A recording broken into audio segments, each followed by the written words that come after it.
We've been missionaries in Pakistan since 1989 and have always had fabulous relationships and even freedom to work in Pakistan. And yet after 9/11, things really changed there. Right after September 11, our mission and many other mission agencies in Pakistan removed all their personnel. And we were included in that evacuation order, and yet some months later we're facing the decision of whether we should return or not. We knew it wasn't safe to go back, and yet we really sensed the Lord was directing us to go back, and we trusted Him to watch out for us. About a month later, we were in church. Dennis was leading the worship that morning, and I was playing the piano, so we were up near the front. And we just sent the kids down for Sunday school and sat down to listen to the sermon up near the piano. A young man burst into the back of the sanctuary and threw 6 grenades into the congregation and proceeded to blow himself up as well.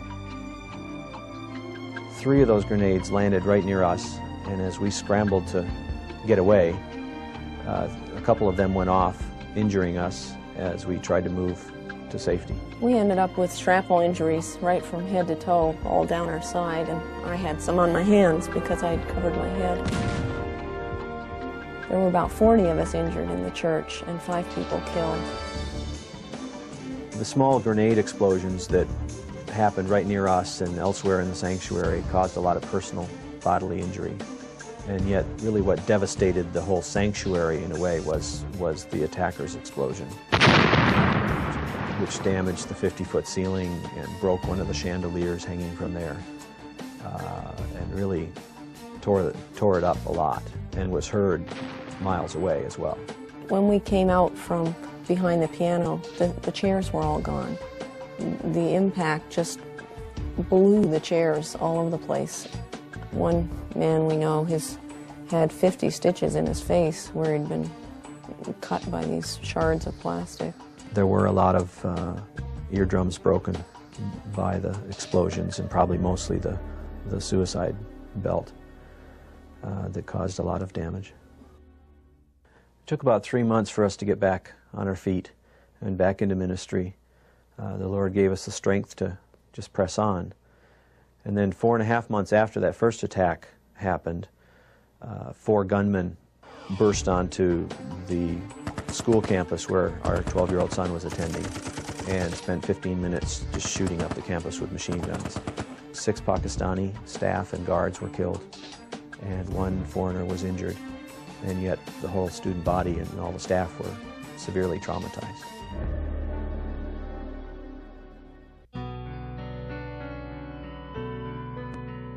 You know, even though those events were so horrible, there were just so many ways that we saw God at work and saw God in control. During the church attack, for instance, the children were almost all downstairs at the time, and that was such a blessing. He could have come a few minutes earlier. And 2 grenades that didn't go off.